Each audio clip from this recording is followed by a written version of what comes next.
Hello friends, good morning. Welcome to ask spoken English academy. मी आरती पाके एक नवीन video घेऊन तुमच्यासमोर आली आहे.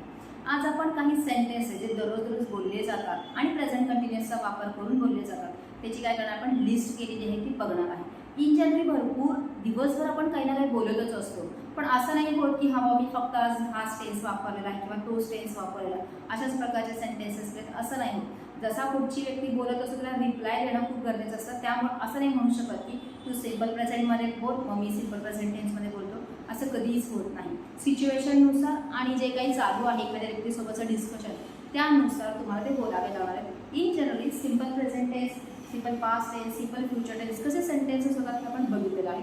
आता बघणार आहे आपण प्रेझेंट कंटिन्युअस टेन्सचे इन जनरल सेंटेन्सेस. दररोज बोली भाषेमध्ये जे सेंटेन्सेस आपण बोलतो ना त्याची आपण काय केलेले आहे लिस्ट केली ते बघूया. सिम्पल प्रेझेंट कंटिन्युअस टेन्स जेव्हा आपण करत असतो तेव्हा टू बीची रूपं आणि क्रियापदाला आयएनजी वापरलं जातं तेच बघूया. I am ironing my uniform. मी माझं युनिफॉर्म इस्त्री करत आहे. Maya is waiting for Rani. Maya राणीची वाट बघत आहे. Boys are reciting poem loudly. मुलं जोरात पोएम म्हणजे कविता पाठ करत आहेत. रिसाइट म्हणजे पाठ करणे, त्या आयएनजी प्रत्यय लावलेला आहे.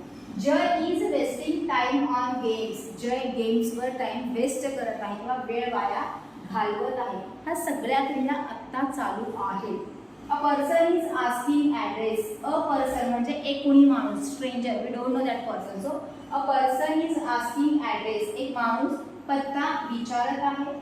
Yash is hurting a dog. Yash कुत्र्याला त्रास देत आहे किंवा वेदना पोहोचवत आहे. Beggar is asking money. भिकारी पैसे मागत आहे.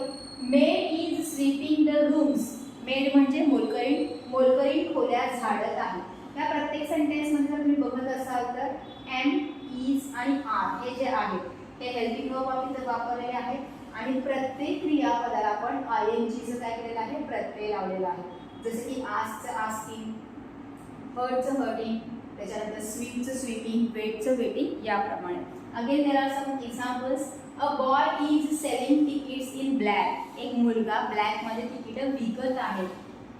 सेम हे क्रियापद आहे त्याला आपण आयएनजी प्रत्यय लावलेला आहे. अ बॉय म्हणजे कुणीतरी एक मुलगा, म्हणजे थिएटरच्या बाहेर एक मुलगा तिकीट काय आहे ब्लॅकमध्ये विकत आहे. तुम्ही ते बघत आहात इन जनरली आणि ते सांगायला लागलेलं आहे. Car is chasing the bike. Car गाडीचा पाठलाग करत आहे. चेस म्हणजे पाठलाग करणे. चेसिंग द बाईक कार बाईकचा पाठलाग करत आहे. My grandma is working in farm. माझी आजी शेतामध्ये काम करत आहे. AC is cooling the room. AC खोली थंड करत आहे. Boy is baby is playing with toys. बाळ खेळण्यांसोबत खेळत आहे. People are exercising on road. लोक रस्त्यावर व्यायाम करत आहेत. ह्या सगळ्या क्रिया आत्ता चालू आहेत at the time of speaking. Friends R टीजिंग each other. मित्र एकमेकांना चिडवत आहेत. Farmer is waiting for rain. शेतकरी पावसाची वाट बघत आहे. आणि मिल्कमॅन इज डिस्ट्रीब्युटिंग मिल्क. आणि गवळी दूध डिस्ट्रीब्यूट करत आहे म्हणजे घरी घरी जाऊन देत आहे किंवा विकत आहे या अर्थाने. ह्या सगळ्या ज्या क्रिया आहेत हे आत्ता चालू आहेत हे तुम्हाला या वाक्यामधनं समजून येतं. कशामुळं हे जे आपण वापरलेलं आहे am, is are helping verb आणि त्याच्यानंतर वापरलेलं जे आयएनजीचं फॉर्म आहे ते दोन्ही सांगतात प्रेझेंट कंटिन्युअस टेन्स आहे म्हणून आणि प्रेझेंट कंटिन्युअस टेन्स हे आत्ता या घडीला चालू आहे. त्याचा अर्थ असा नाही की मी बोलते म्हणजे माझ्या समोरच ह्या सगळ्या गोष्टी होत आहेत. Of course not. आता जर 10 वाजले असतील तर 10 वाजता मी युनिफॉर्म इस्त्री करत आहे. 10च वाजलेले आहेत आणि माया रस्त्यावर राणीची वाट बघत आहे. 10च वाजलेले आहेत आणि मुलं काय करत आहेत वर्गामध्ये कविता पाठ करत आहेत. 10 वाजलेत आणि दूधवाला दूध देत आहे. 10 वाजलेत आणि माझी आजी फार्ममध्ये किंवा शेतामध्ये काम करत आहे. म्हणजे एका पर्टिक्युलर टाईमलाच ती गोष्ट चालू आहे. पर्टिक्युलर टाईम म्हणजे कोणता जेव्हा मी बोलत आहे तेव्हा, म्हणजे माझ्या समोरच असं नाही. जर मी क्लासरूममध्ये असेल तर ऑफिसमध्ये कोणीतरी आहे जो काहीतरी काम करत आहे म्हणजे माझी क्रिया इथं चालू आहे. ऑफिसमध्ये एखादी क्रिया चालू आहे. दुसऱ्या क्लासरूममध्ये स्टुडंटचं काहीतरी क्रिया चालू आहे. त्या क्रिया सांगणे म्हणजेच प्रेझेंट कंटिन्युअस टेन्स आहे.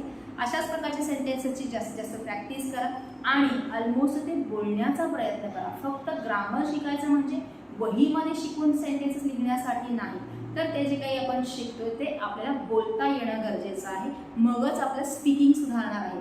ऑफकोर्स जे काही सेंटेन्सेस तुम्ही करत आहात, तुमची वही भरत आहे, तुम्हाला ग्रॅमॅटिकल कन्सेप्ट क्लिअर होत आहात, you are going to be a sound in grammar. What about the speaking? ते स्पीकिंगसाठी मात्र तुम्हाला त्याची प्रॅक्टिस ही करावीच लागणार आहे. So this is for today. Thank you.